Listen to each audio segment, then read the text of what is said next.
I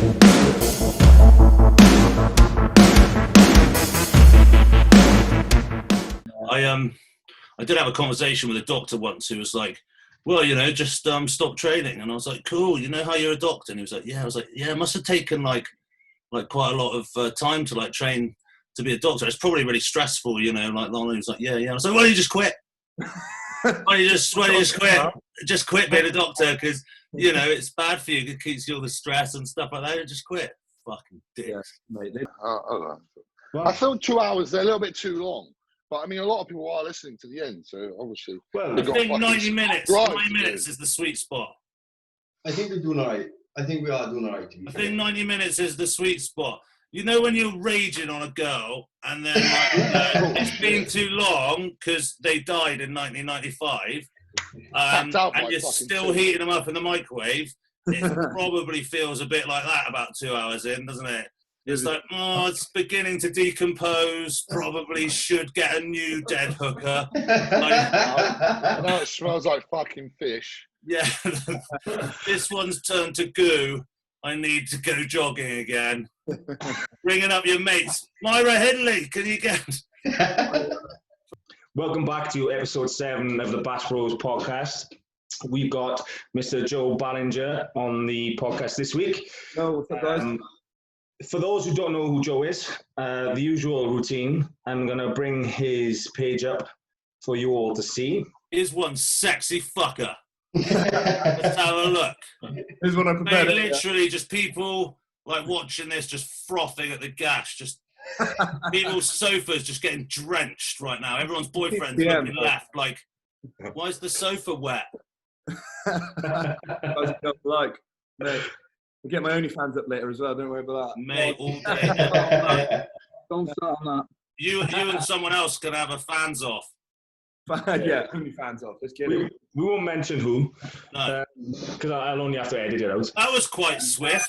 That was a very challenging wank for a lot of viewers, wasn't it? Really? That's all they get.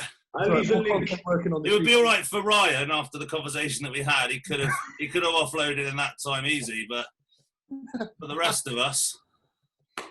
For the rest of us who need lollipop splints to even sustain a boner, we're going to need longer than that, I think. Oh, man. God. So, Joe, so I first heard of you only last year, and when I competed at the British Grand Prix myself in the heavies, you did the supers where you coincidentally beat Ryan. And that was the first, obviously. I obviously followed you more since then and realised there's a lot more to you. So give us a little rundown on how long you've been doing it, etc., etc. No, I appreciate that, boys. Thank you very much for having me on. It's an honour and a pleasure. It truly is. So yeah. No, it's fucking not. Of course it's not. Have any cunt on. I'm still here. I only got invited once. I just check in. They don't even send me the link. I just turn up. He's on again. Teacher's back. Oh no, but no, I've always been into sport, all that kind of stuff from a very young age. And I would say I got into competitive powerlifting when I was about 18, and I was a British, European, and world powerlifting champion back then.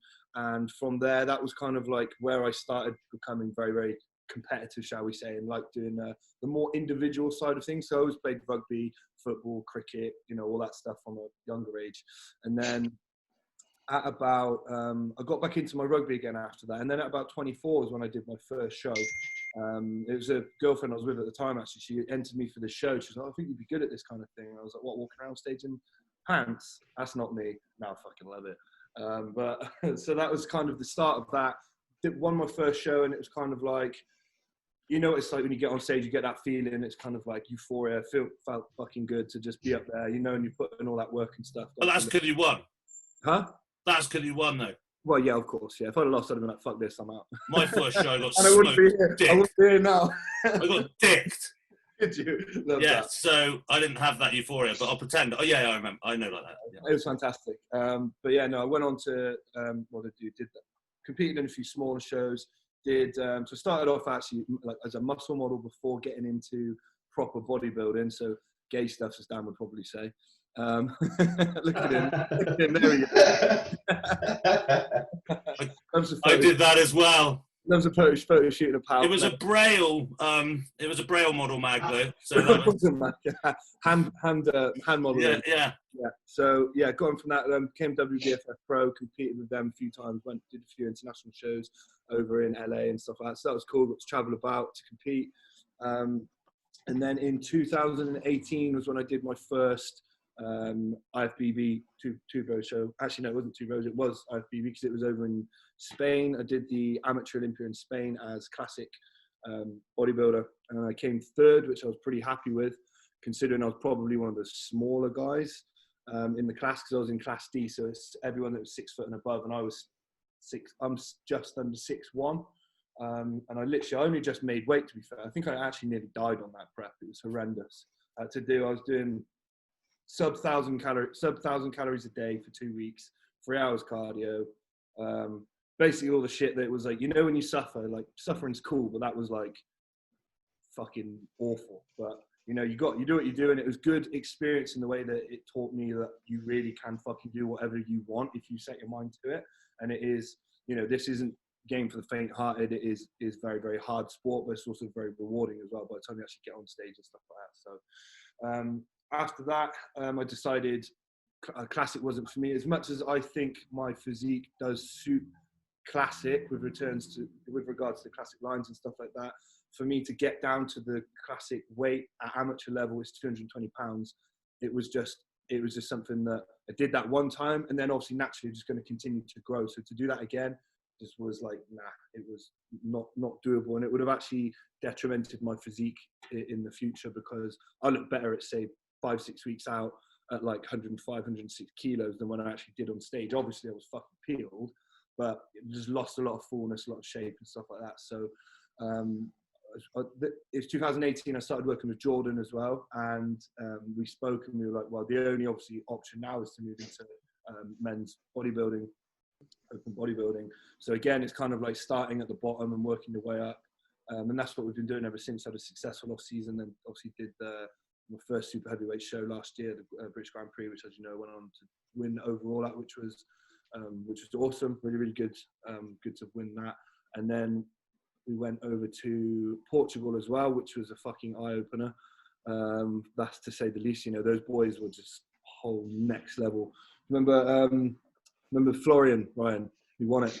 Oh, shit. He's mad. Do you know what? I still talk to him now, actually. He's a great guy, even though he can barely speak English. Florian Poisson, yeah, absolutely incredible bodybuilder. I think he was 24 at the time when we competed, and as soon as I saw him, I was like, fuck, he looks insane. I'd already seen him before on Instagram and shit, but like in the flesh, it was just incredible to see. And it's just like, I like seeing shit like that, because it just shows you where you've got to set your sights, where you've got to aim for. And he went on to obviously win our show, win the overall, and then he did the pro show the next day and came 3rd out of like 20 pros, or 4th, 3rd or 4th, but he earned like a decent bit of money. So yeah, that was pretty cool. And then from then, I've just been working off season until we are now 10 weeks out from the British finals this year. And the goal is obviously ultimately to win an IFBB Pro card and become part of the IFBB Pro fam, and then probably take about 9 years off before I compete in the Pro show. So yeah, that's where we're at now. Will you do the same class as Ryan now? Yeah. Me and Ryan both supers. So we'll be having round 2. No, Sure. I did actually message him, and I was like, guys, is there a pro card for the juniors? Because I'll just do that. And they're like, not yet. So I'm like, well, we'll see. But I'll do both. They don't do it for juniors, novice and masters, do they? For pro cards? No. Just open. I mean, I think because maybe because of the coronavirus thing, but I doubt it, because they don't even do it here. So yeah, I think this year as well, because there's no regionals, no qualifiers. Just like anyone can do it. But I also still think the numbers are going to be lower, but I think the standard's going to be fucking high. I think everybody that's doing it. You think so? I think so, yeah, because it's easy. It's easy. Like, there's an excuse there to not compete this year. Like, it's very easy for anyone to just be like, it's cool, I'll leave it this year, I'll compete next year. Because of the situation. But I think the people that really fucking want it and really want to compete, they've found a way, they found a gym, they've made it happen. And so the people that are going to be there, I personally think they're going to be quite good. So yeah, maybe you're true. So I get lost at this. So, but to do the British finals, you have to be English, right? It can't be like, there's not going to be a Q80s or anything like that coming over, is there? You can be British, can't you? Yeah, well, yeah, British. That's so, what I mean. From the four corners of the United Kingdom. That's what I mean, right? It's just that you can't enter it from anywhere else. Yeah, definitely. So obviously, you're not going to have any like crazy Egyptians turning up and just being.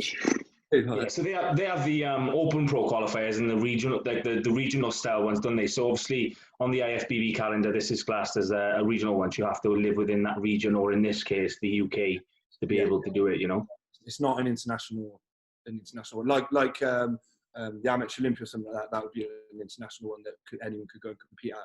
And that's why, like, when we did Portugal, because obviously anybody can fly in and compete there from all over Europe, the standard was just crazy. And like when I did Spain as well, Spain Amateur Olympia, I actually went 2019 as well to watch my brother compete. And again, the standard there was just this fucking like the best of the best, isn't it? So it's good. But it's good to like compete at these shows and see where you're at and see where you place. And like, which one did you? It was Prague you did, wasn't it, Dan? Standard. Me? Yeah. I did Amsterdam. Amsterdam. Yeah, Amsterdam. Yeah, it was fucking nuts. Of course it was, because we were talking about that fucking Body Worlds place. Yeah, I went to the Body World thing. That was fucked. That was fun, wasn't it? Do the scan thing at the end of the. I did the scan at the end, and the guy was like, "Hold on, wait there. I need to talk to you about the thing." And he was like, "Your body fat is nothing." And I was like, "Yeah, no, I did a show yesterday. This isn't normal." And, I'm not a normal man. I mean, I'm the skeleton man from level 6. It was funny. The scan came, and it told me I had shit legs. It literally was like, it was like, you got shit legs. Yeah. It was quite interesting though, wasn't it? Showing you where you're at, sort of stuff. I was so fucking stoned that like I was just like didn't know what the fuck was going on. But I'd watched loads of dead people get in positions of like banging each other and stuff. Yeah, like in the actual exhibition was high. It was horrific. Very weird. And then I thought I'd try a body composition thing. The guy was mesmerised. It was interesting to say the least. I think it said I was 7.8% body fat, and I was in the height of fucking off season at the time. Really? I know I'm like not. I don't get fat, but I don't think I'm that lean. That's weird. Yeah. Well, now I'm devastated because I was 7. Yeah. I didn't show the day before. So basically, it's bullshit. I should have competed. Maybe I'm just. Yeah. I should have competed. A secret prep. Yeah, the Amsterdam show was fucking nuts. These international shows, everyone just bombs in. Mad. I mean, they're very, very good, aren't they? The standard's great. But I think if you're doing these type of shows and you're knocking at the door in them, then, you know, it's only a matter of time until you knock the door down and get what you deserve. Smash the door. Smash the door. Not physically, because you probably get done for criminal damage. Well, yeah. Dan don't give a shit. So, Ryan, it was your birthday, brother. Hello. So, happy birthday to you. Happy birthday. Thank you very much. So, you're officially no longer a junior? Does that make you... No, I'm still a junior for another year. You're 23 now? 22? Yeah, I'm 23 now, yeah. 23 now, fuck me, getting on. How was the birthday out there, right? Yeah, it was good. I mean, it's weird for me being away from my parents with all the traveling I've done. I've always been with them on my birthday, and I don't know, they just always make it special for me. I don't know, I think birthdays in my kind of family are always kind of a big thing. I don't know why. Like, we don't really do anything else, so just always quite big. And what did you go to America? What did you do for your birthday? I didn't really do much for most of the day, just trained and whatnot, and then I went go-karting with Ben and his family, so it was fun. And then my friend Nick and his wife came. Does the go-kart move when you get in it? Yeah, I mean, just about, bro. What are you wearing? Go-karting's fucking horrible. I like it. Did you get a helmet big enough? Yeah, they gave me a 2XL. They thought you were wearing one already. So. I did. They thought you already had one. Sorry. I did think that. I thought if anything's going to be closed over coronavirus, it would be things like where you got to wear helmets that go interchange between people, but it wasn't. Sweat, You're in America, sweat horrendously into them as well. It's not like it's outdoors as well, so I was like drenched. I got off and my whole t-shirt changed colour. Well, were you wearing tracksuits, like, you know what I mean, like the onesies? No. Oh, they didn't. Yeah, when I went go-karting, they made you wear one of those fucking onesies, and about halfway through, I just stopped my go-kart in the middle and just got out. And the guy was like, "You can't get out," and I was like, "Fuck this! I need to fucking out!" And I'd like unzipped that like fucking race suit, and it just spilled. I was disgusting. I hated it, and I just sat out for the rest. Horrible. Yeah. Pissy fit, love. Yeah. But no, it was good. It was because his daughter Presley is 5 or 6, and they came with us and his son, and she was the guy was like, "Have you ever driven anything before?" And she looked at me and Ben and was like, and he was like, "I don't know," and we were like, "Oh fuck, he's probably going to say, oh, like health and safety reasons, she's not allowed to drive a car." Anyway, he was like, "Yeah, come on then." And like, she's like 5-year-old, she sat in the car, and he's like, "Yeah, this is how you move, this is how you stop." And it was really cute, you know. He just kind of showed her around the track, and then by the end of it, she was just kept driving. She was driving slow, but driving around the track, it was nice. Yeah, really. But yeah, it was really nice, you know. But yeah, I'm old now. I feel weird that the last number's bigger than the first number. Fuck off. Wait till you get to mine and Dan's age. Like, Dan's older than me. I mean, I don't even count them anymore. I don't even count them. I just like, Dad, hey, what was yesterday? It was your birthday. Dad, can you be my dad? Huh? Can you be my dad? Can you be my dad? Yeah, sure. I can be your dad. You're fucking grounded. Grounded, motherfucker. Yeah, and if you want some more football boots, you can suck my dick. Oh, not again, Dad. Yeah, dad love. Joe Ballenger's got a fucking wardrobe full. There we go. Yeah, I'm sponsored out. There's no point getting any football boots. I can't run. That's about the sponsorships people are getting nowadays. Fuck me. It's so true. Yeah. Right. So yeah. So we move on to something a little bit more structured. Questions. Who's the dad now? Oldie pants. I actually am a dad. I think I'm the only one, and I. Oh yeah. Go. That's You got to take charge. Don't I know. So questions. Did anybody get questions? I know you did, Gary. So do you want to start with that one? Yeah. So question to Joe about the post you put up about dealing with anxiety the other day, and how do you deal with it? Is this something you deal with on a regular basis, or? It's kind of a weird one, really, because I think I put the post up and I've never really put anything out publicly about it before. I'm not to say that I am a chronic sufferer of anxiety or anything like that, because I'm not, but I definitely do get it from time to time over certain things and certain life events that have happened recently in my life that have kind of triggered it quite bad. And I think living on my own as well in lockdown and then having to work at home and stuff like that kind of triggers it quite a lot. And I think one of the main things for me, and this is the reason why I did the post, was because I've spoke to quite a lot of other people and also realized actually how many other people suffer with anxiety as well, and how sort of I think I put in the post something like it can be really crippling, ruin your productivity, ruin your motivation, all that kind of stuff. And that could be whether you're in your relationships, in your family, even just your general demeanor. And so I think it's really important for people to, if they do have anxiety, to recognize it and speak to people. You don't have to make it public because, you know, not everybody's comfortable with that.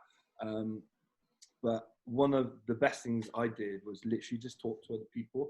And more often than not, you'll find out a lot of other people actually share the same issues. And you can talk with them and you find out, you know, their coping strategies and their coping mechanisms and things like that. And for me, definitely, I kind of found a couple of specific friends that had been through similar sort of things.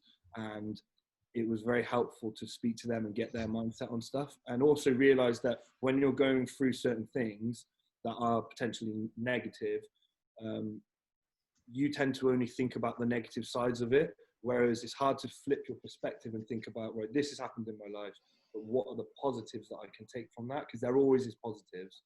Yeah. But when it's something that has upset you, then it can be hard to see those positives. So when you speak to other people, they help kind of draw that out of you and help you see that there is a positive future or a positive past the hurt or the anguish or anxiety that you're currently going through. Does that make sense?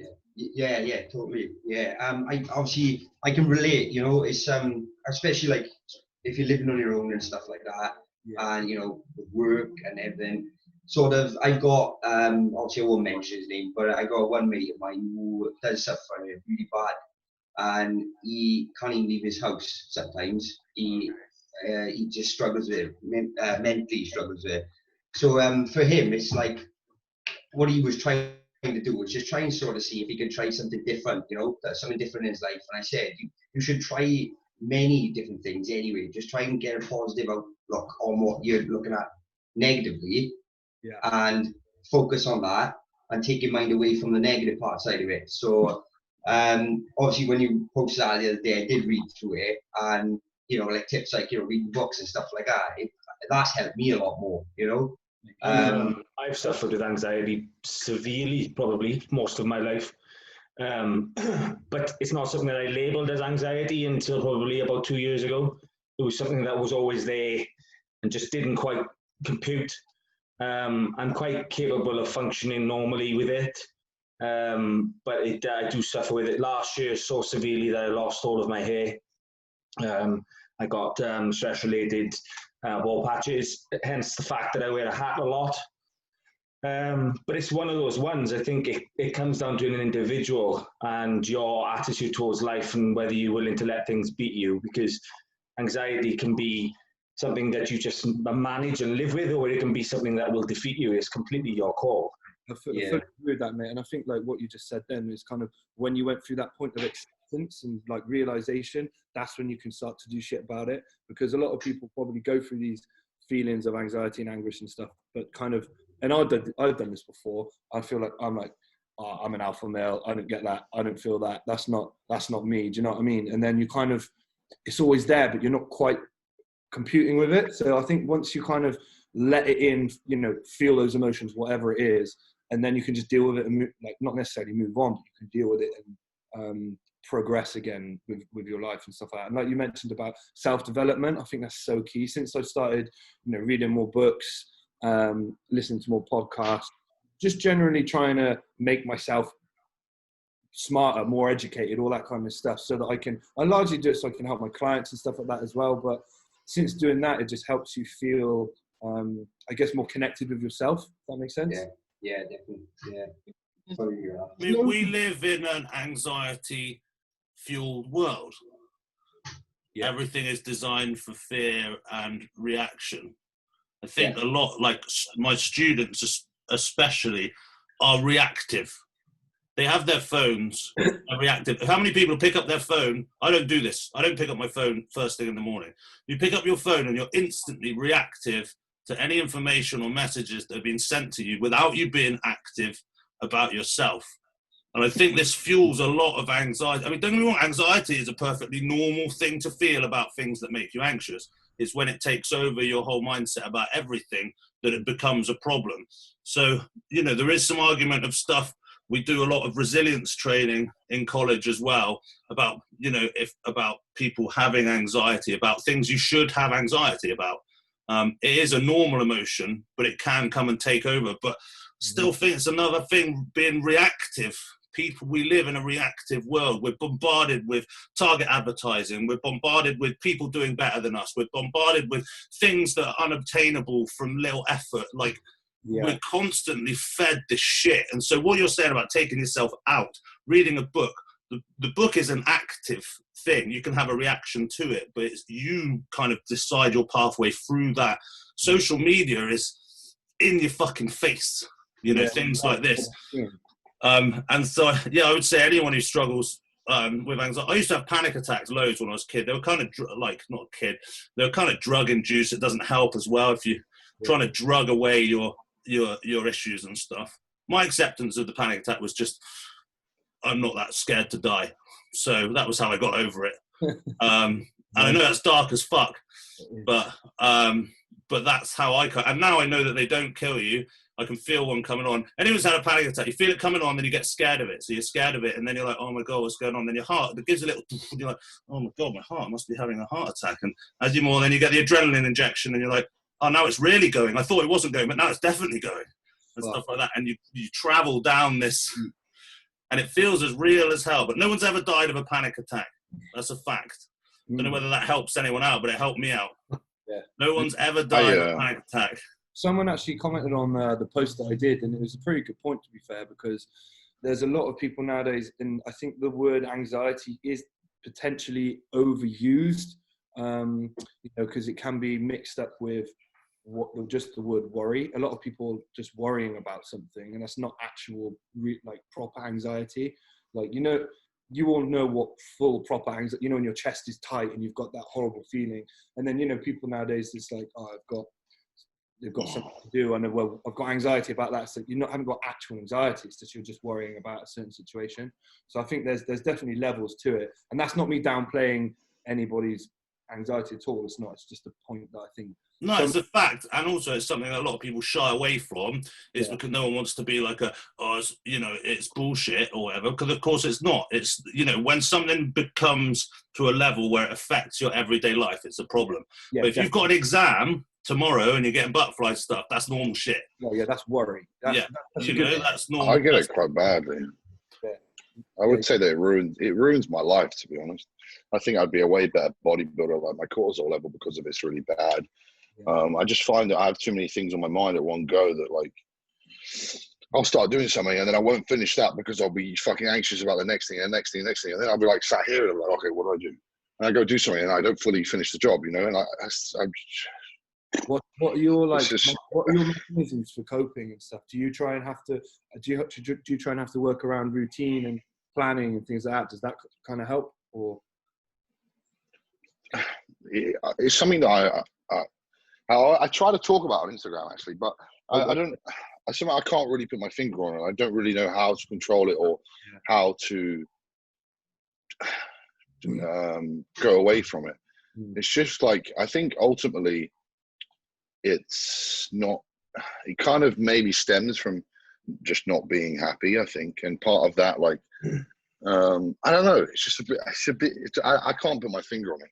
But every day I feel like this big ball of stress, and then, like, I don't know. But what's happy, Ryan? Ryan, what's happy? Yeah, exactly. Yeah. Jack, you said you looked at you were going to say something then, pal. Well, there's so many ways that you can try and combat it or how you can manage it, but ultimately the only way that you really get through it is to like face it head on. Yeah.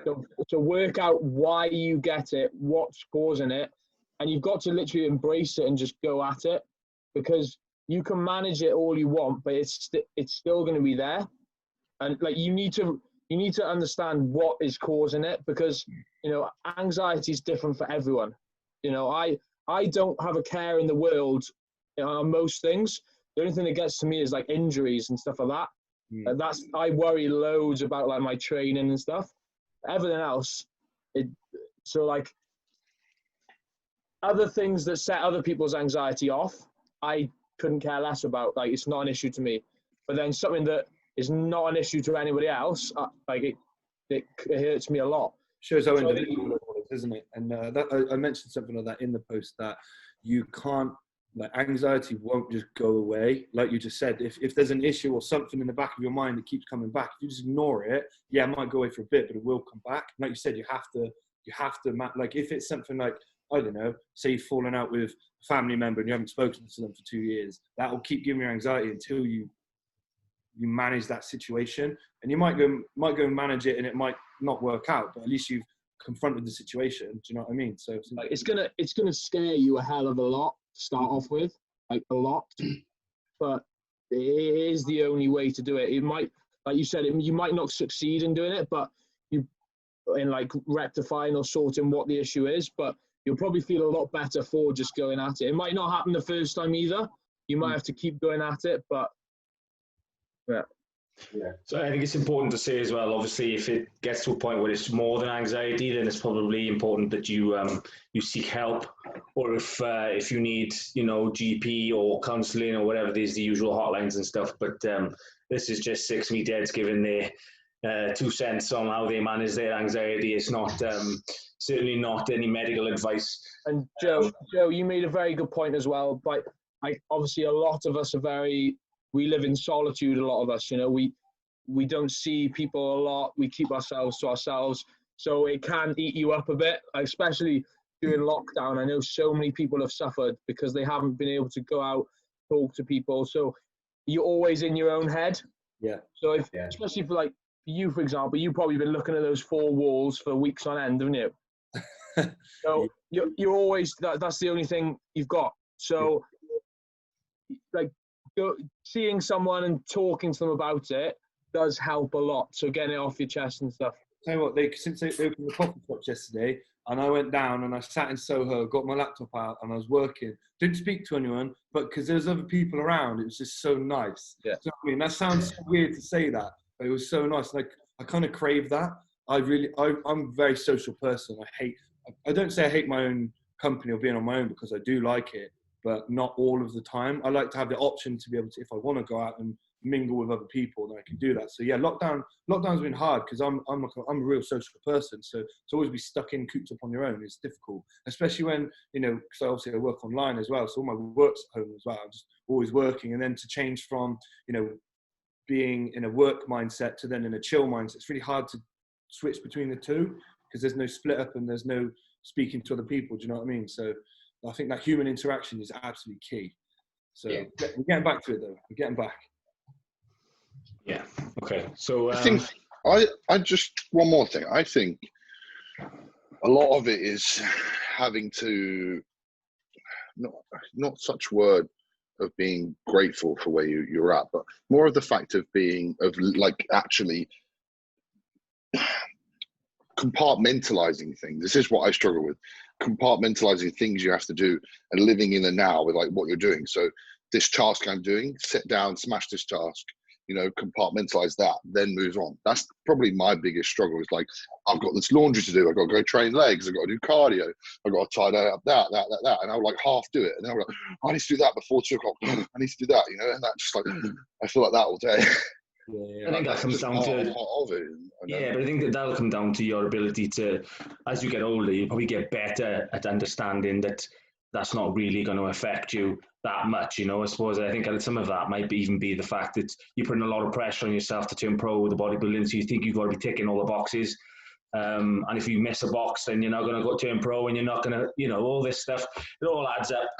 Have you set yourself a day that's impossible? Have you set you know, if you're trying to do all these things, you're not managing it, then you set yourself up to fail. Yeah. If you wrote it down, I write down loads of shit, and when I'm in full flow of like teaching and bodybuilding and whatever, I have to have a diary handwritten, and I have my tasks broken down. But sometimes I might go, tomorrow that's probably not going to happen. If you're all every day trying to catch up on stuff that you can't do, you're setting yourself up to fail every day. I'm a pure plan. That's my thing, and maybe you should give that a go, Ryan. Maybe you're putting too much on your plate. You should be real with yourself about what's actually possible to do in a day, rather than always coming up short. You know, try and end your tasks at 8 p.m. Do you know what I mean? And like, because life's work's never done. They say in teaching, work smart, not hard, because it doesn't end. There's always more you can do. You can do a better lesson. You can do it, and life's the same shit. You can always do more. But you've got to work smart. You can always do more. You've got to work That's smart. The thing is, like, I even get anxiety from that. I'll be like, okay, got to train legs. That means I've got to go in there and give it all. I get in there and I'm like, man, don't really feel great. I don't feel 100%. Man, it gets me more anxiety. Then I can't concentrate on what I'm doing. Then my training's shit. Then I leave and I'm like, oh, the day's fucked. You know what I mean? I don't know if anyone else gets that, but like that's. I do have a feeling about that with leg day, but a couple of scoops of Atomic Bomb, some Leroy Davis on the widescreen for a second, and I'm like, yeah, I'm He-Man. But then I'm like worried about fucking cleaning the patio and all that sort of shit. Yeah, it's fine. It sounds like you need to prioritize your tasks. This is one thing I never used to do. Yeah. Like Dan said, I'd write a list, and I'd write everything out. I'd be like, cool, it's out of my head. And then I would never fucking finish the list because it's too much to do. And then I'd get anxiety about, I haven't done that. And then I'd move that on to the next day with the next day's list. And like you said, you never get it done. So what I do now, I literally just prioritize. I'll pick like 3 things, and then that 3 must-dos, and then there's like could-dos, and then there's like, if I do them, happy days, that's a bonus. Do you know what I mean? And then if I don't do that, it doesn't matter because it's not a must-do. But my must-do, That's literally what I do for a living. I'm a project manager, so it's my job to be able to prioritize, and you can definitely feel the difference. You know, if you're not organized and if you're not organizing yourself, able to prioritize the most important stuff, Yeah. you can't let it all just come at you. You're fucked. I plan every day the day before, and if I don't do that for some reason or other, like it gets late and I'm like, oh fuck it, I'll do it tomorrow. I always have a worse day because I've not planned it. If you plan the day the night before, even down to like, I think it would help you, right? Say if you're doing like shit like you're washing and stuff like that, I plan that in like a half an hour slot. I'll always give myself a bit longer because I dick about with everything. So, See, it's this fucking cunt. This is what it is. Fucking like, oh yeah, I'll do that, and then you're like, blah, blah, blah, blah. And you're like, I'll do that, and blah, blah, blah. Get rid of this fucking piece of shit. Reactive. You're being reactive. You're letting other people control you. Your phone makes you a fucking slave to other people's like shit. Being reactive. So then I get people blowing my phone up. Ryan, why don't you fucking reply? Ryan, fuck off! Fuck off with your phone. Good. Yes. Hey, you could set times throughout the day that you look at your phone. This is what I do when I've got a busy day. I'll look between like 9 and 10, and like 3 or 4 times, whenever suits you. Pick those times, and then only look at your phone in that time. And that's the time to like, I don't worry about everything else. I'm gonna reply to people. I'll do my Instagram messages, and then you don't feel bad about it then because you set a time to do it. And then for sure, Ben does. Ben doesn't ever fucking reply to me. And like, I'll blow his phone up. I do. It's like, I'm never on my phone. Day in, day out. He probably knows what he's doing down to the minute. But he has his phone like locked until like certain times of the day, and then like apps open. He has like 40 minutes a day where he can go on Instagram. I need to do that. That would sort me out. Actually, no. Right. Yeah. So, did anybody get any other questions? Anything anything on Instagram, YouTube, anything like that? Just about inspiration, really. Who inspires you? What inspires you? What's the things that, fucking get your balls twitching? Like honestly, it's going to sound very cliche because obviously I work with him, but Jordan and Corin, those guys have been an absolute staple in me stepping forward in my own progress, in my own knowledge and my own education and my own want to be a better person, coach, client, boyfriend, whatever it is, because they're not just bodybuilders, are they? They're not just athletes. They're more than that. They care so much about developing themselves and other people as human beings, and that's rubbed off on me so much. And to watch them and be lucky enough to live locally to them, especially over this past 2 years since I started working with Jordan, actually, just to watch how they conduct themselves in all aspects of life, from business, family, training. Like they're 100% on it in every single thing that they do. They don't skip a beat ever.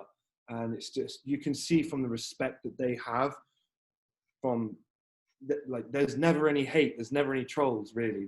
There's some cunts always, but there's very, very minor amounts of hate towards them, because everybody understands and respects everything that they do. And like, I look up to the both of them very, very much, from not just the body, like obviously from a bodybuilding perspective, that's an absolute given. Like they're probably the best male and female in the country, like with regards to their training intensity, their meticulous adherence to dieting, training, just everything is so meticulous, and that has rubbed off on me so much. And that's why I think I've made so much progress in the past year, 2 years since working with him as well. And it's not just the fact of, he's done my programming, coached me. It's just I've learned from, you pick up traits from different human beings, and you're like, they're fucking good at that. So what are they doing to be like that? So, picking up some stuff like that, Does that make sense? Of course it is. Yeah. I'd anticipate the answer being Dorian Yates for you then, Dan. So if you're from the UK, come on. Yeah, of course. Like, obviously from an actual bodybuilding perspective as well, of course, Big Dorian is an absolute legend. You've met him before, haven't you, Dan? I've trained with him, yeah. Yeah, how was that? It was horrific. How I say? Yeah, it was horrific. It was quite early in my days, but it was in Temple. But yeah, when I watched the thing, obviously I was still always like, who's that other guy that shouts? I was just about to say this. It's not Dorian, it's all fucking Leroy. Who's the guy that shouts? I always, when I was watching them initially, I was like, who's the guy that shouts? He's mental. And we used to always try and figure out what he was saying. No one ever knew. God, it's just amazing. Do you know what I mean? I was like, I don't know what he's saying, but it sounds great. And then I guess, yeah, like later, obviously, like I got the opportunity to be lucky enough to call Leroy my friend. And yeah, he's fucking outrageous. There's always an extra one more, and then one more, and then one more. Videos, man. Seen the videos. Yeah, I'm just down with that whole mentality, and Amph is the same as well. Like Amph and my like love for bodybuilding and the era and the thing is so aligned that it's like sometimes he says stuff and I'm like, my guy. Yeah, my guy. Yeah, I'm like, it's like the way they train when everything is just so aggressive and shouting at each other, and that's what I like. Yeah, 100%. When you get together with certain people and you just know it's going to be a session like that, and you try and surround yourself with people like that. And sometimes it's hard because dependent on where you live, you may not have those people around you, but it's good if you can get a fucking good training partner and take shit to that level that, when people look at you in the gym and they're like, what the fuck are they doing? Like, why are they shouting so much? But why is one of them throwing up? Yeah. That doesn't happen over here at all. No. Not at all. No, when I went to LA, it doesn't happen either. Nope. Yeah. Well, they say... I got a great story about Leroy. Yeah, go on. So this was Body Power, maybe 2015, I think it was. I was watching him in Amp's seminar, and I was sat there, maybe 2015, 2016. I don't know, one of the two. I was sat there watching their seminar, and he was like looking for someone to put through a set of leg extensions. I was just sat there like, oh my God, fucking hell, it's just so cool. And he came up and he slapped me on the quad, and he was like, you're up, son. I said, what? He was like, I can see those tree trunks under there. I was like, oh God. And then anyway, so I went through everything they put me through, and after we finished, he was like, I'm really impressed, kid. If you ever want to come down and hit a session, let me know. So I ended up going down to Birmingham like twice a week for fucking like 2 years training with them. And it was just crazy, like even like you're saying, remember watch Blood and Guts and fucking, I always think it's Leroy that made fucking Durin, no matter who says what, but it was just really crazy, It went from watching him there on fucking YouTube to like watching him live, and then just like being able to text him like a great friend, all that sort of shit. It's really cool, man. And like, I think that's personally my favorite way to train. Like, you just, especially on the drive to the gym, you're like, yeah, this is going to be fucking sick,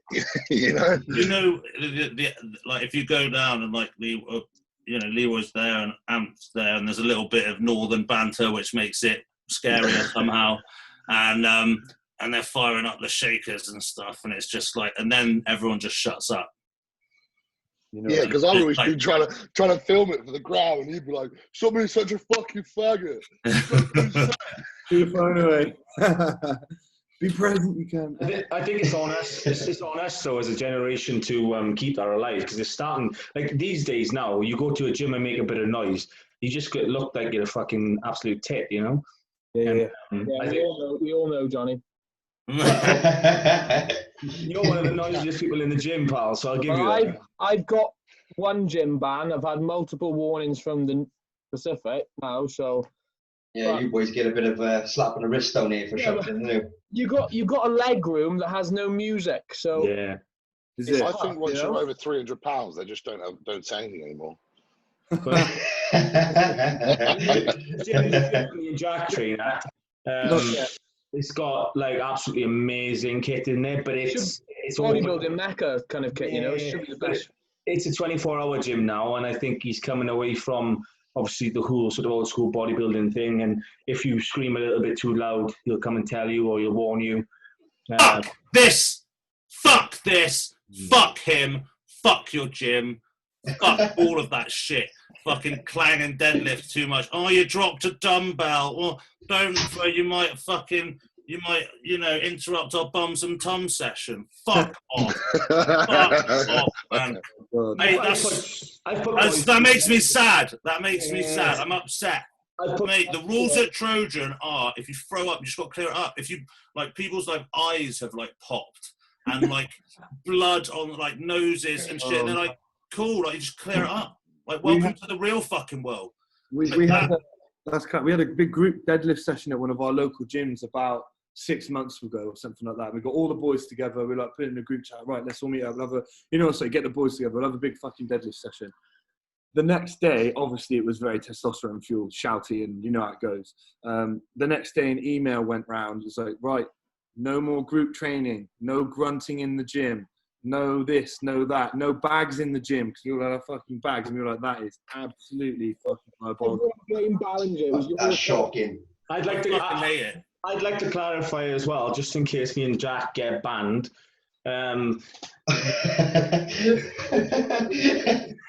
The gym we currently train at is an incredibly good gym. Oh, it's the best. I think it's probably the best in Wales. I think it's shit.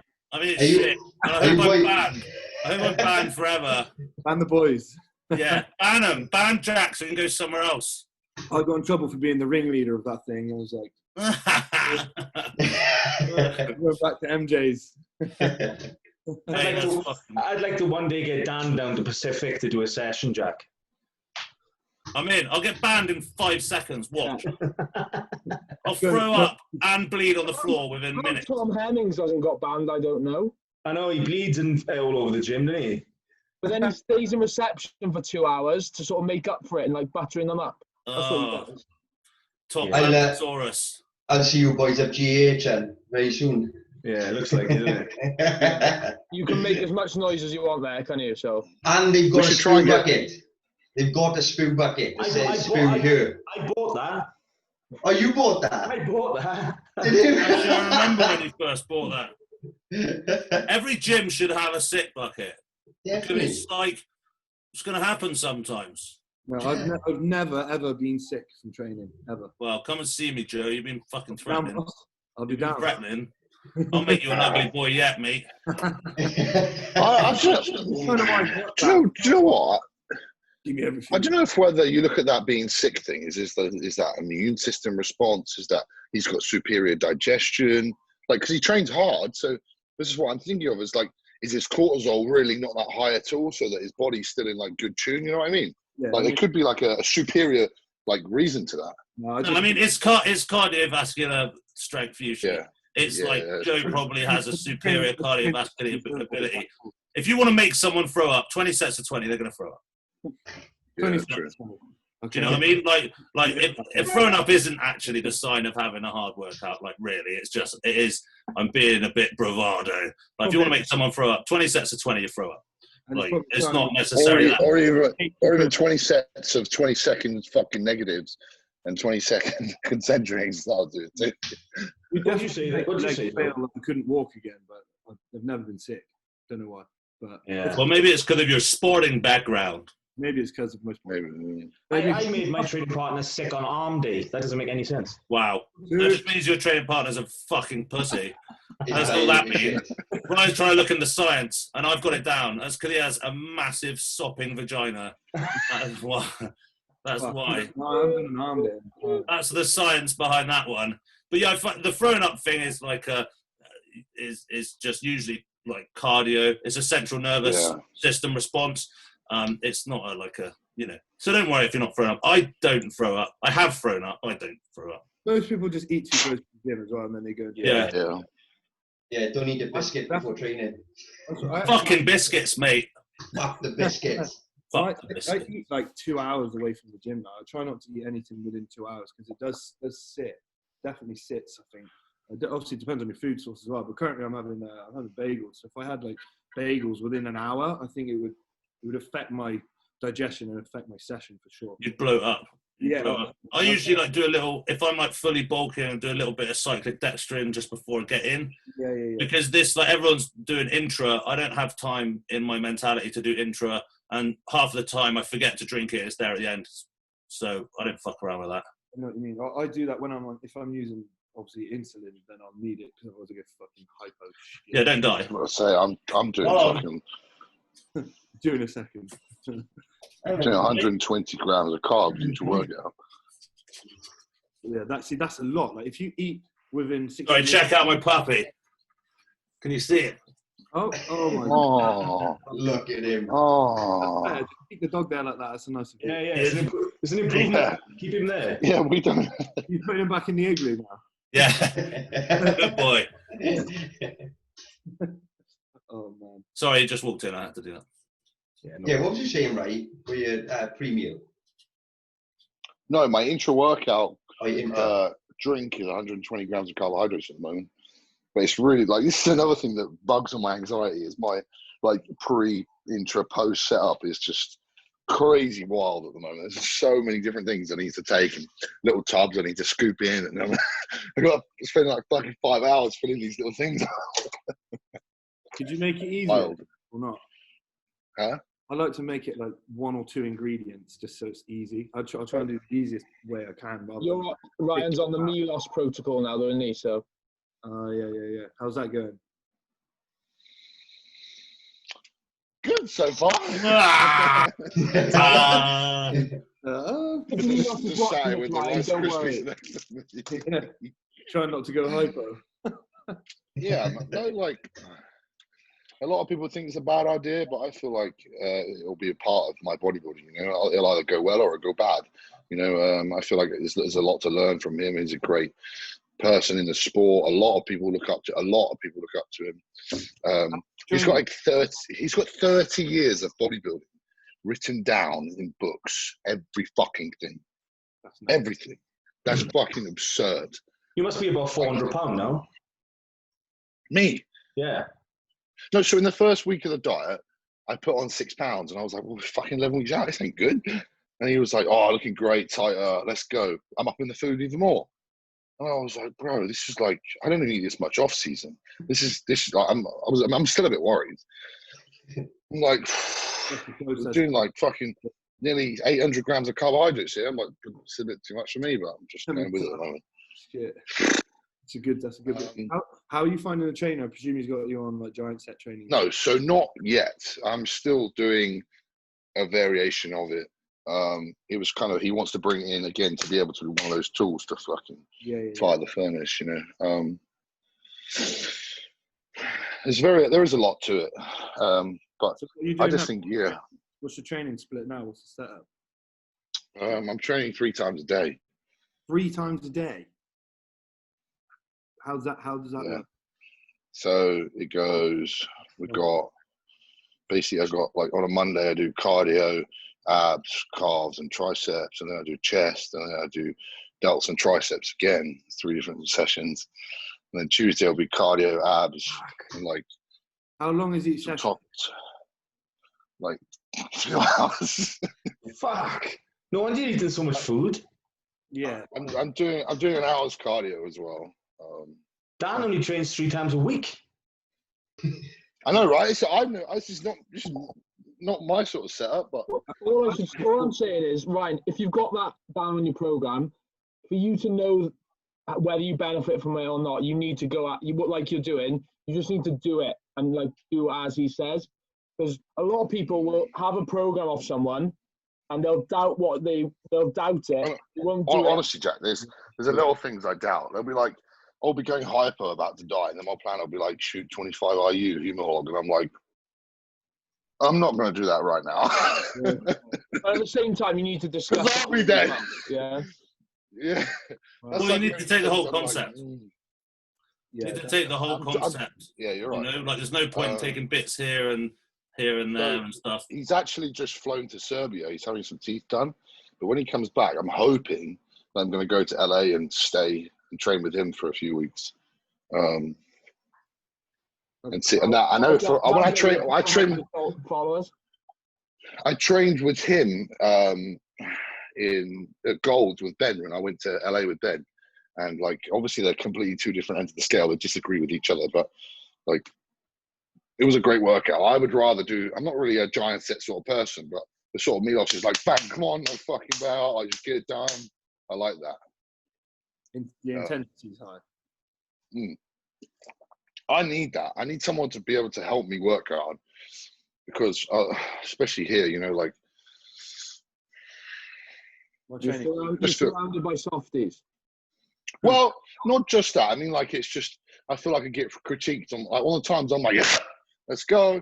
I'm like, someone's watching me. I'm gonna have to like contract my lat and you know, like just. That's I don't have anything negative to say at all because I love it, but I just like I feel like that's one of the I things struggle. nowadays. One of the issues with training nowadays, especially with guys who have got no fucking muscle, who are worried about scapular retraction rather than just fucking getting some weight on the bar. Don't get me wrong, form is king. Of course, we get that. But if you're rowing 10 kilos, you're not going to build any muscle. You're just not. This is a very good debate that I keep having with myself. Is Ben thinks I train like a fucking jackass. He hates the way I train, even though like he's taught me a lot and I take it. He thinks that I'm gonna fucking like really badly hurt myself, and I think that I train like decently well. Like after everyone I've learned from, I think my form on most things is pretty damn good and whatnot. And like, and then I look at most of the guys that have made it in bodybuilding. You look at their training, whether they're black, white, whatever, it's fucking awful. I can't think of many top pros that train like well. It's because they look at weight and grow. Yeah, well, yeah, of course. Well, right, is that obviously for Ben, he's selling a concept that's got to look attractive to the people who can't get absolutely massive, you know. To the guys who get absolutely massive, they know what it takes. They don't need to be sold a story, you know. They're not doing anything. The people that are the genetics are not doing anything anyway. So the things that I think help a lot are like on my weak body parts, like because my flexibility is poor. When I try and train back, what happens is a lot of rhomboids, a lot of upper back. My lat contractions are never that great. So a lot of the stuff he's taught me for lat contractions have helped a fuckload. Again, with triceps, I have weak triceps because of my flexibility issues. Everything he's got me doing is single arm, you know, like fully shortening the tricep and whatnot, and I can dramatically see improvements. So stuff like that have definitely helped. And like, but there's things on like when we're training chest, and it's like your scapula's got to be fully retracted until you're like 90% full of movement, and then you push it forward. I'm like, really? You know, it's kind of that pinch of salt. It's absolutely perfect, and I've learned so much. You've got to kind of take what works with your own body, you know. Like, I feel like that's it. I'm just trying to pick the cherries from everyone that I can learn from, and Kind of has to be fun, you know? Doesn't it? Have to be fun. That's it, right? That's such a good point, right? That's such a good point. Half the reason that most of us go to the gym is because we like lifting as heavy fucking weight as we can, go until we can't do anymore, having a laugh with your muckers. And yeah, I think personally for me, some of that stuff is really helpful, but to do it all the time, I probably wouldn't enjoy my training as much, personally. Yeah. It's very helpful, very smart, like very way above my head most Probably of the time. not helping your anxiety though, right? No, absolutely not. That's honestly, it was like making it worse.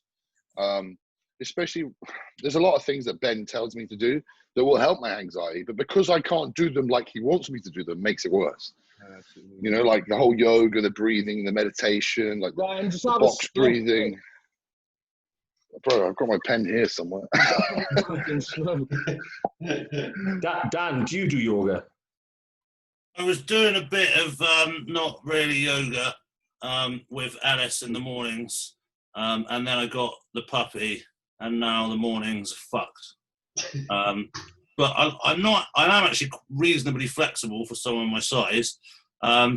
Yoga is a bit weird. The way that I saw yoga was basically to create something that's so fucking horrible that when it finishes, you feel a relief, and then you feel like contrastly better. So you're like, oh, my life's actually okay, because I could be doing yoga forever. That's fucking quality. But you know, that, the actual point of view on it is as bodybuilders, we train to fuck up our function as a human. So we need to be able to do other things to help our function as a human work better, right? That's the point of it. Like for us to integrate it into our lives. Definitely. Yeah, I think yoga is a fucking great idea. It's a great idea. And yeah, of course you should do it. You should at least be doing, you know, morning like stretches and stuff and working on your flexibility. A longer muscle is a bigger muscle for a start. You know, you should be working on that sort of stuff, you know, and especially as you get a bit older like me, you know, more tension equals more problems. You know, if you can afford it, go and see a sports masseuse, do some yoga. But, you know, there's real life going on over here as well. You know, I've got a full-time job and shit, you know, like people have got like kids. And also people just like, you know, there is ticking all the boxes and stuff like that, but you do have to exist.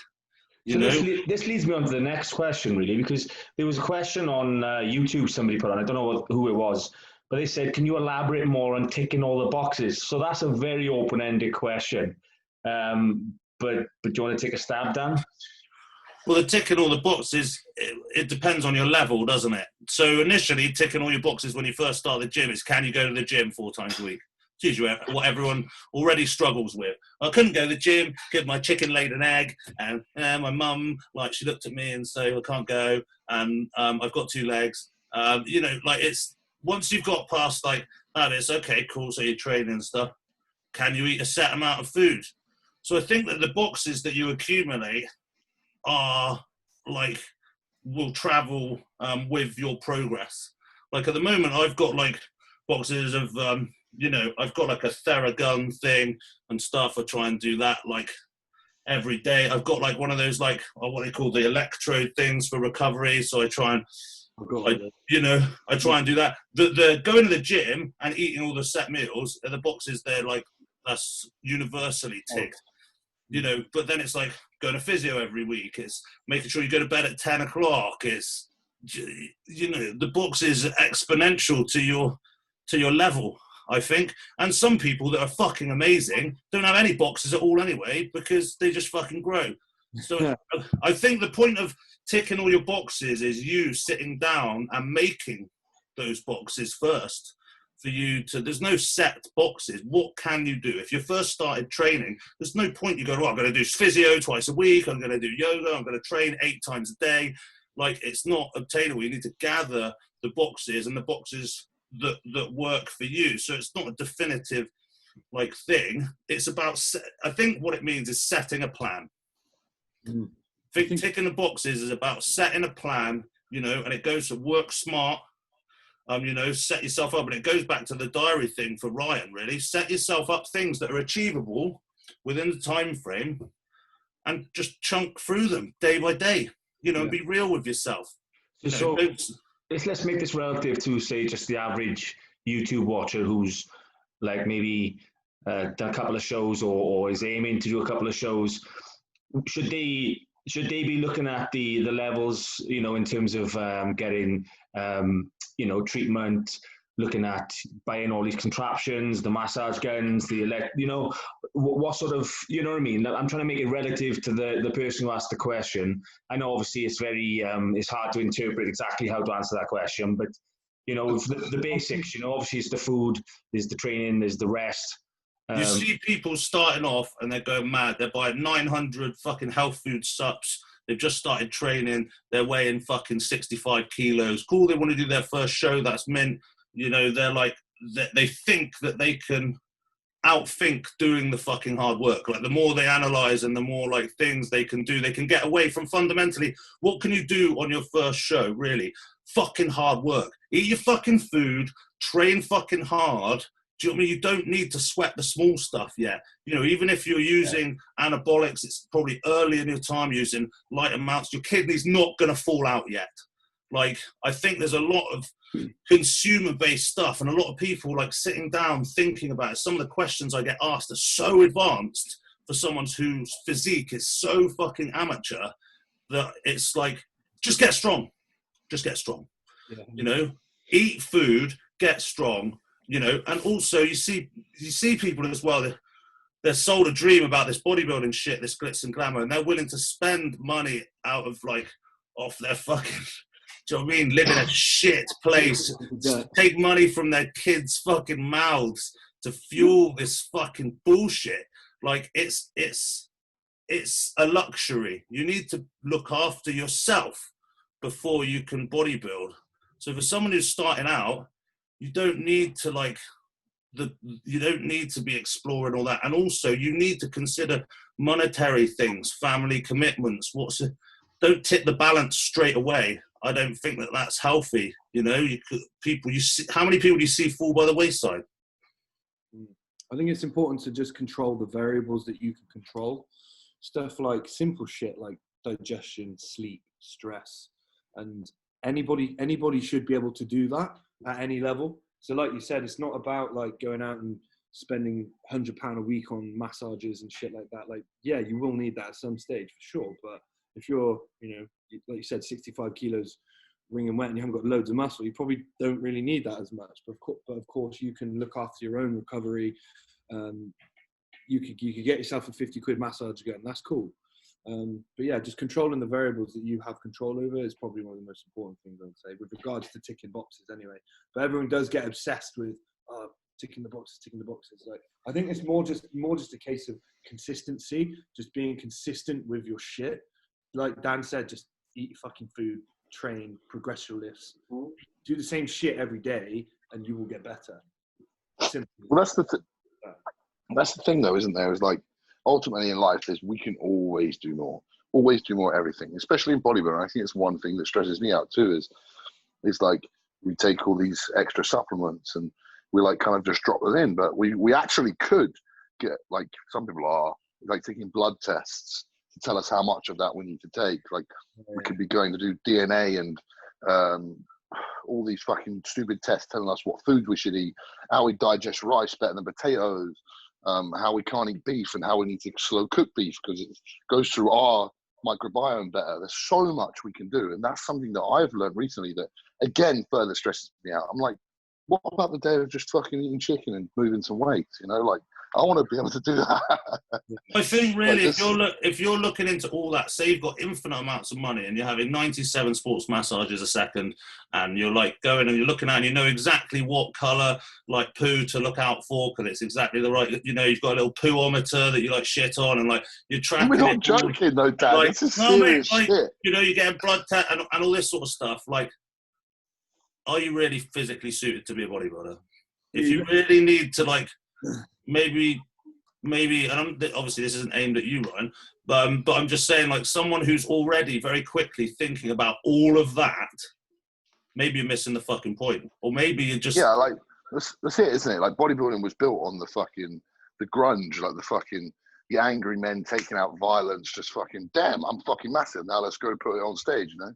Like, most of the people that I know that like are top pros are like that. They like, I don't know any top pros that are fucking doing all this shit like that I know about. It's all about, yeah, mate, fucking, like, even like fucking Flex, when I went down to see him whenever it was, he was like just being him, you know. I fucking eat my chicken rice, like barely throwing it up while he was training. He was just fucking killing it, you know. And I just think there's so much out there now that, like, even comes to my knowledge, and I'm like, do I need to have this poometer to make me turn pro? Like, no, legit, it's not funny. Like, that stresses me out, like, especially in the world that I'm at here, right here. It's, like I was saying, it's controlling the variables that I actually have right now is the thing that I struggle with the most. Yeah. People are trying to control variables that are out of their control.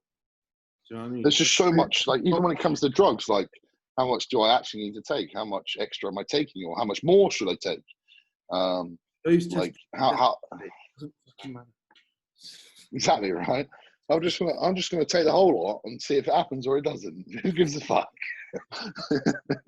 So if we break that down, so to like the basics, so let's say, for example, supplement wise, obviously for you, Joe, being part of the JP brand and all, what would be your top 3 supplements as must-haves? And obviously for you, Joe, from that point of view, and then again, Jack, for you, obviously you're a natural guy, so you know it might be slightly different for you.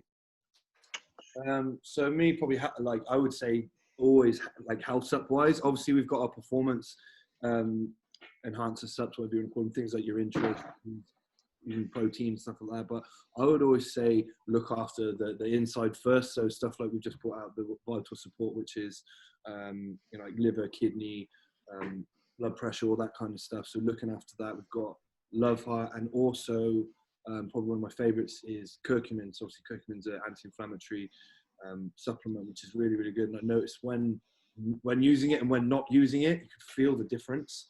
Are you saying that someone starting out should start buying liver and health stacks? Oh no, I was saying you were saying what my... Was that the question, Johnny, or did I miss it? No. Yeah, I guess so. I mean, in terms of being your top 3 supplements, I suppose from 2 different perspectives, what yours are, Joe, and I suppose for somebody who has a must-have list and can only buy the 3. I thought you meant what my current, like, if I was to sort of pick 3 supplements at the moment, and I was just saying Yeah, there you go. So for someone starting out, probably just your basic shit like maybe a creatine, EAA, and a whey isolate, something like that. Simple. Do you guys still use creatine then? Huh? Do you actually use creatine religiously? Because I haven't used it for years. Yeah, I think for someone who's like a beginner, someone who's a beginner, creatine's, and well, not even a beginner, you can use it all the way up to pro level. I think it's a great supplement. It's very well researched for what it can do. Do you know what? I'd used creatine for when I was first started out, and I just stopped taking it. It wasn't until I started with Milos the other week, and he was like, 20 grams a day, must. I was like, okay. I read some of his stuff because obviously, you know, the normal dose is like 5, maybe 10 a day. I've seen him dosing people up on like 40, 50 grams a day of creatine monohydrate. It aids with carb uptake, so that'll probably be something it's linked to. See, so even here, like, I got 2 grams of salt on every fucking meal. And I was like, damn, this is a lot of fucking salt. But it also helps stabilize blood glucose. Everything's very smart. Huh? I thought you were taking the piss when you said 2 grams. No, it was legit, bro. It's like a fucking tablespoon. I have 2 grams on every meal. I'd shit myself inside out. I'd literally become a pukano. Yeah. Dan, what would you say your top 3 supplements would be then for? I think if you're starting out, like literally, you know, if you're taking in calories around like the sort of 3,000, you know, 3,500, just pushing up, like your balance is going to be all right if you're eating the right things, the right green vegetables. It's not that hard to get that amount of calories in. I think where the problems come with additional things is when you seek calorific foods, higher proteins and things like that, then you'll see that your micros rather than your macros, you know, your minerals are going to start to drop because the volume of taking in like that percentage of like roughage and vegetables is going to drop. But yeah, I mean, I would say at the beginning, like you could probably like eat your protein like easily. I don't think there's a need for a whey protein. I don't think there's necessarily at the beginning level a need for an immediate protein spike after training. Like, I think like in a 30-minute window, no? I'm out that window. But yeah, like, you know, once you get to a thing and, you know, and you're finding food, you know, and protein levels are like getting a bit higher, then obviously, yeah, like a whey protein isolate or something. And then, yeah, exactly what you said. I mean, maybe omega-3s would be like a health food subs, like that I think people should take anyway. It's good for your brain and things. And then, yeah, I think creatine's a good one for people starting. My stomach fucking hates creatine. But yeah, I mean, I think literally like the amount of supplements that you need, you know, people are like mad on probiotics as well. If you do not have a digestive problem, you don't need probiotics. In fact, there's studies that say that the addition of probiotics into a healthy microbiome will create an influx of bacteria that can poison your blood and actually cause like brain fog and things like that. So, but obviously we've reached a new era of, you know, promotion. People, instead of looking at people their own level, they're looking straight up and going, well, cool, what are the pros doing? Because I want to be a pro. Cool, I've got to look after my kid. Your kidney's not going to fall out on 150 grams of protein a day. Yeah. You know? I mean, actually, there's research that says that protein makes fuck all difference anyway. Probably talking about some other stuff that might be happening. Yeah. But most people that are starting out think they can like out-supplement or out-think or like out-maneuver the fucking hard work. That's the main thing that you see. It's part of like young people. It's like they're not willing for deferred gratification. They want their results now, and how do they do it? It must be the pros. They've got a secret, and it's all part of this like, what's the minimum amount of work that I can do for a return? See it all the time, don't you? I do like a weekly Zoom call with all my clients, and I did one last week about supplementation and the fact that, because I always get questions, probably you do as well on Instagram. Oh, bro, what supplements should I take for this? What gear should I take for that? And then you take a look at them and look at his training. I'm like, you don't fucking train hard.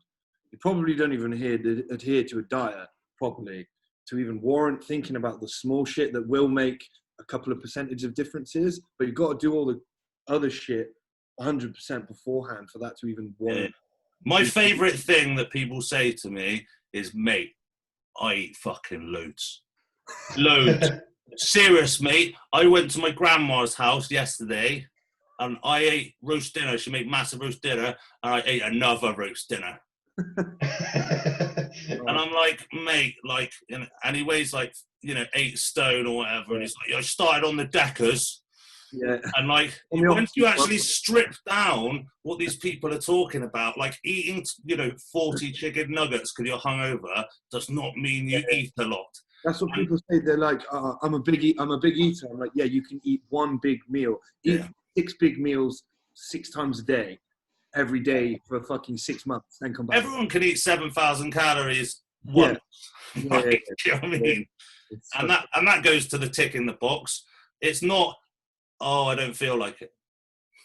Yeah, honestly, for me, when I'm dieting and stuff like that, I can get quite lean without too much pain. But growing, for me, is the worst thing. It's fucking hard. Like my off season, it was disgusting. I'd much rather be in a prep than be in an off season. It's Groundhog Day every day. I'm there, man. I'd rather do 3 shows back to back than a bulk for new weight. The old weight that I've been before, because I fluctuate, and I think a lot of people do. It's the new weight bulking that's just like, I don't trust like blinking in case I shit myself. Like fucking every your throat like gargles. Like you could just throw up on anyone. Yeah. Like your piss smells like fucking burnt children. Like, it's just fucking hot. You're falling asleep like everywhere, but never at night. Like, falling asleep on the motorway. Like, fuck. Oh yeah. Oh, mate, I fucking hate. No one told me that either. As well, they were like, bodybuilding, yeah, training. I was like, training. Yeah, I like training. And they were like, cool. Do you also like blending tuna? And then when you throw it up, can you drink your own sick? Because that's pretty much what you're going to need to do. Like, no one told me any of that shit. I'm going to need to drink my own sick. Behind the scenes, UK bodybuilding industry. Let's fucking go. Yeah, just like no one. That's the hard bit. I mean, I don't know. Most people I speak to, the food is the hard bit. Obviously, dieting shit, and you staring at the fucking wall, like wishing it was like having dreams about like rice like falling from the sky and like all that sort of stuff. That's hard, but humans are supposed to go through stages of starvation. It's part of our DNA. We're not supposed to have it this easy. But force feeding is so fundamentally unnatural for humans. It's just we're not supposed to like be doing that. It just feels disgusting. And most of the time when I'm pushing, I don't know whether you get this because maybe you're like me, a hard gainer or whatever. I just get to a point where my body just goes, no. Yeah, 100%. No, I'm going to shit myself all the time forever. And your guts feel disgusting and like horrendous. Because I was actually got to a point where I was blending meal 1 and meal 7, and then by the time I wake up for meal 1 again, I'm like, oh fuck. And then it's like by meal 2 or 3, it's just like you're just shitting water. It's not good. And then I'm like, what's the point in eating all the food? Because I'm fucking shitting it out anyway. And then I get on the scales, I'm like, how much? What the fuck? They're not going up. I'm trying to hold my poo in for the weigh-in. Hold it in.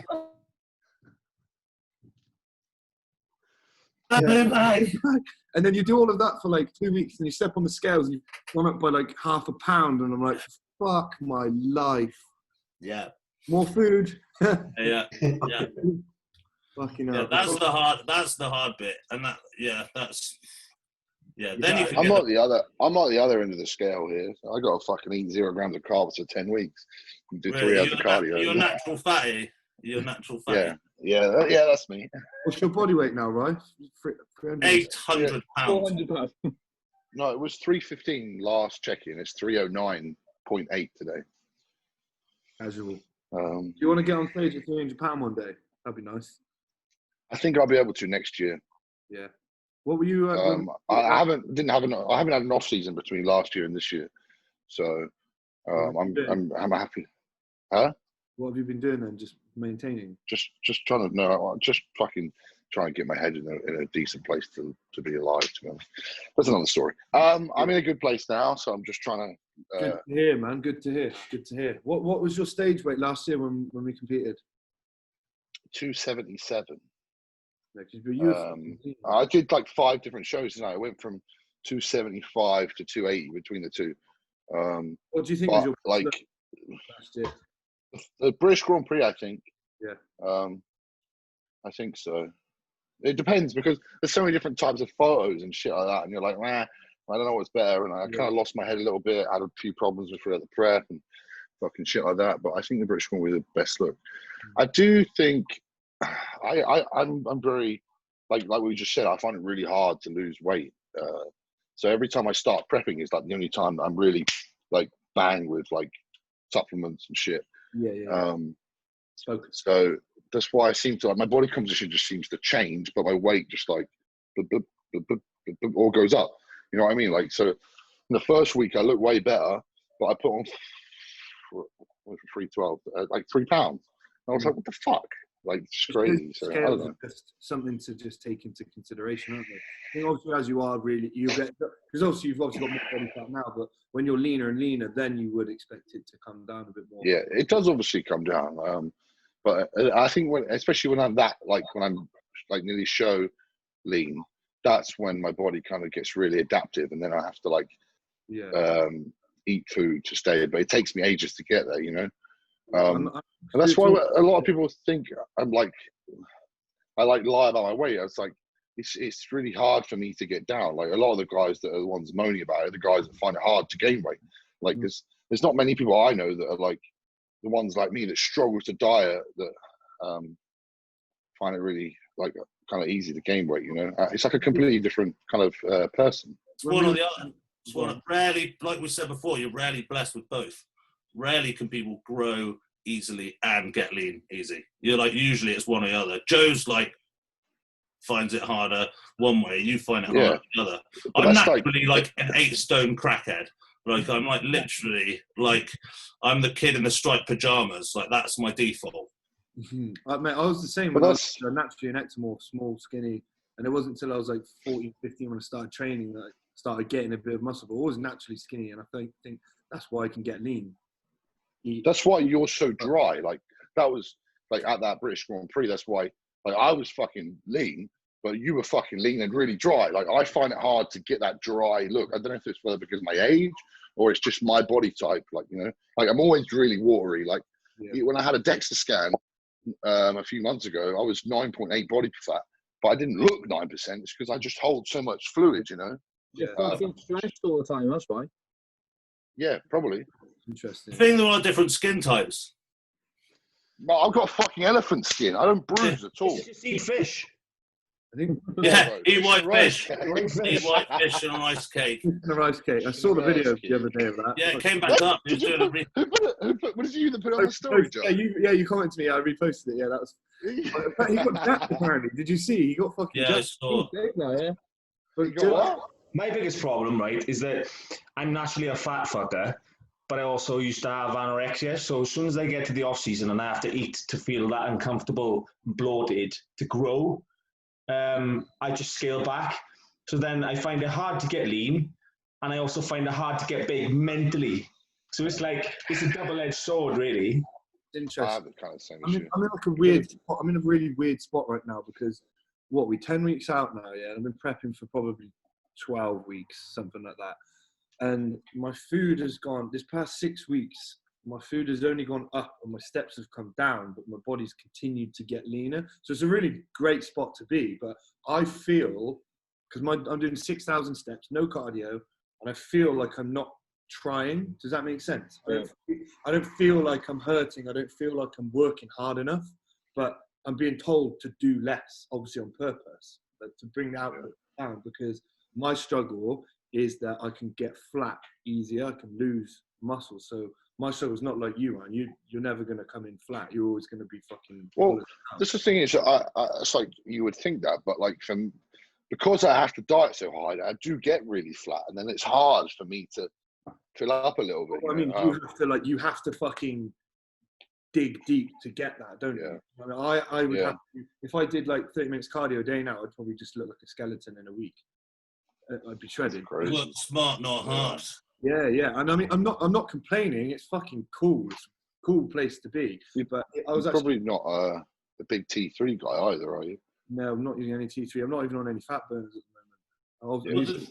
I think maybe, Joe, the thing is that once your body's in that mode, that's what it likes to be. Let me return to my usual weight. Just leave me alone. Yeah. And without stress of doing loads of mad stuff and your body just be cool. Oh, I'm on this path now. Yeah. That's like the sweet spot for someone who can get in shape fairly easily. I mean, I've seen you on your fucking Instagram and that, prancing round fucking shops, planning your cheat meal for after the show with your missus, like laughing about it, like it's okay.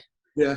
So you won't even see me with a smile on my face the day before a fucking show. I'll tell you that for free. Apart from that 2018 prep, I said for Amateur Olympia, that was fucking. I said if I ever had to do that again, I wouldn't compete because it was not in any we suffered, but that was like I fucking hated it. I had to. Was that because your starting point was shit? Did you have a shit starting point? No, it's because I had to make weight for Classic. Okay, yeah, I remember. So I was, I looked great at. But what you 6? You just said you're just over 6'1". Just under 6'1". So I had to be 220 pounds, which is just under 100 kilos. I do remember weighing 100 kilos and thinking that was pretty shit. I was 119 kilos when I started prep, so I had to lose about 3.5 stone, and that's probably what I lose anyway. Yeah, and so I was like, that's doable. That's definitely doable. And then it got down to I was like 106, 107, pretty much stage ready, and it's like, oh fuck. So then I got to the weight, but I just looked worse and worse and worse. Then you had to burn muscle on purpose. It was just pure burning muscle, and I was sat on the bike just like, goodbye, say goodbye to all the muscle. It's just fucking shit. I was peeled beyond fucking as most lean I've ever been, but just looked shit and wank. And I think I came third out of 22 guys, which I was very happy with. And I think I only came so high because I was so lean.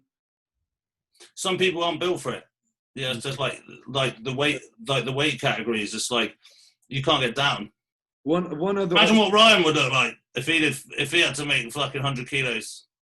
Fuck right. I honestly don't think I'd be able to do it. No, your head probably weighs 100 kilos. 100 kilos. Yeah. I think I'd have to. Other option was I could do if I was to get my pro card in supers, I could potentially do Classic as a pro to get an extra 5 kilos.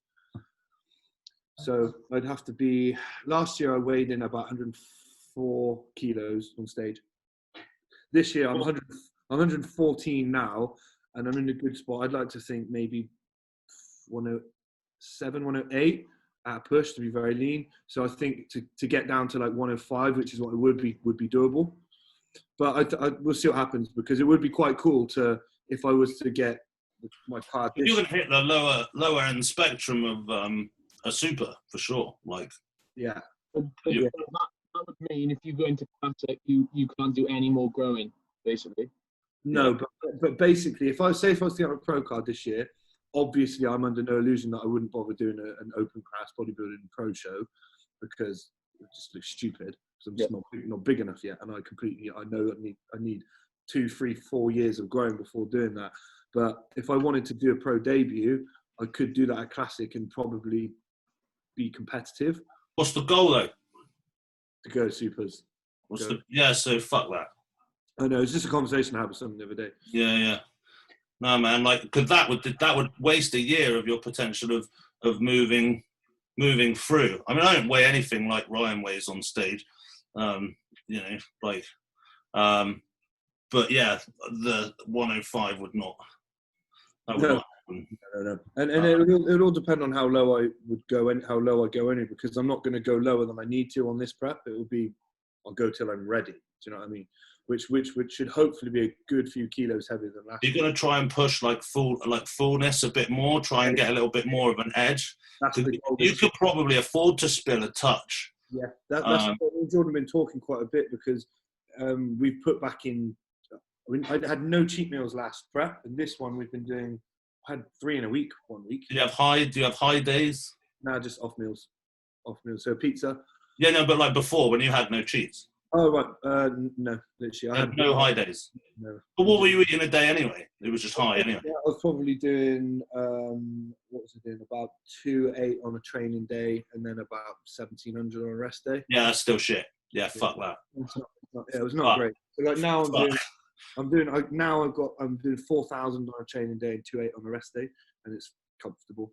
It's like I don't feel like I'm on it. It's like at that perfect point. Like I don't feel hungry, and it's not too much that it's a nice spot to be. Ryan, what do you eat then? When you're like deep in the trenches, you're eating just half a cabbage flake a year. No, yeah, a lot of my preps have been under 2,000 for a good three weeks or something. Like I remember, obviously at the start of bodybuilding, my first ever prep, 2 of my teeth fell out because I was just eating white fish and broccoli for 12 weeks. And 2 hours of cardio in my first ever year, I had 2 teeth fall out because they just came wobbly, and I was so malnourished that my gums got fucked. That's honestly, obviously now, as the more muscle I have, the easier it comes down. But I think last year, the last few weeks, I was probably doing 100 grams of carbs for the last 3 to 4 weeks a day. And then bring the protein down to, I can't remember off the top of my head, but Jack. I will. What's Jack on? I want to know what everyone's doing just out from the thing. So you're eating nothing, but Jack is natty. So like, surely eating nothing isn't really an option because you'll just fucking deteriorate into your shit beard. So say if I do a show early on in the year, I'll probably get down to like 2,300 calories. But then if I'm doing a show later on in the year, I'll have to like ramp up my calories into that show because I'll start like eating away. So for British finals in 2017, I was up to just over 3,000 calories a day. Like that was week before a show. So how long is that part of like a carb? No, that was for like 2 months. How much cardio are you doing with that many calories? Not like cardio was only 4 half-an-hour sessions a week, but my expenditure was probably mad because I was in retail at the time. So I was doing well. It would have been 25k plus, I reckon. Like I would leave work, and the thought of going to my car at the top of the hill would like nearly bring me to tears because I didn't have I don't think I had the energy to get up there. You like a cry though, don't you?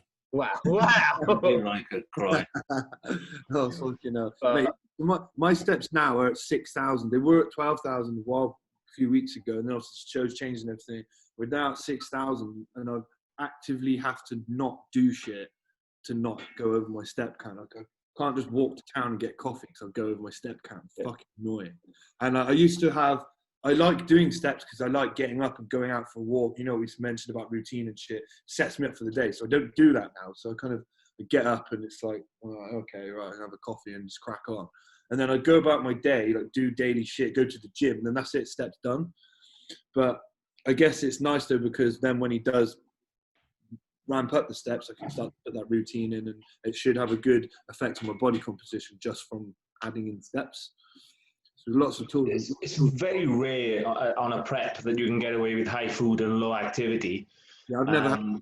It's probably happened to me once. So when it comes to that, like if you had a preference, what would be your preference? Higher food or and high activity, or low food, low activity? High food, high activity. Yeah. For sure. I would love to do that, but my sleep is so shit. My recovery is fucked. So my sleep is wank. Yeah. Does your sleep go to shit because your food's so low? No, I don't sleep ever. I haven't slept for years. You sleep anyway. Yeah, that's true. Mine gets worse when my food's low.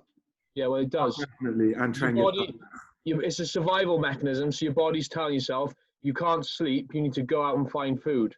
So that's my sleep probably gets better when your blood glucose drops too. My sleep gets better until about 4 weeks out. Like I'm sound. 3 weeks out, start doing it. Like start staring at the wall and shit like that. Like that's cool. But my sleep, even if I'm getting minimal amounts, because I'm not heavy, my sleep apnea is so much worse. I'm waking up like under 10 times a day and 10 times a night because I'm so much lighter now. Like I'm 15 plus times a day, a night waking up. I'm not even heavy yet. I'm like 280 or something. Like I'm not even like training. So that option is not there. But then like a week out from a show, I'm still eating 3,000 calories a day, and maybe I'll do an hour, go up to an hour's cardio, maybe.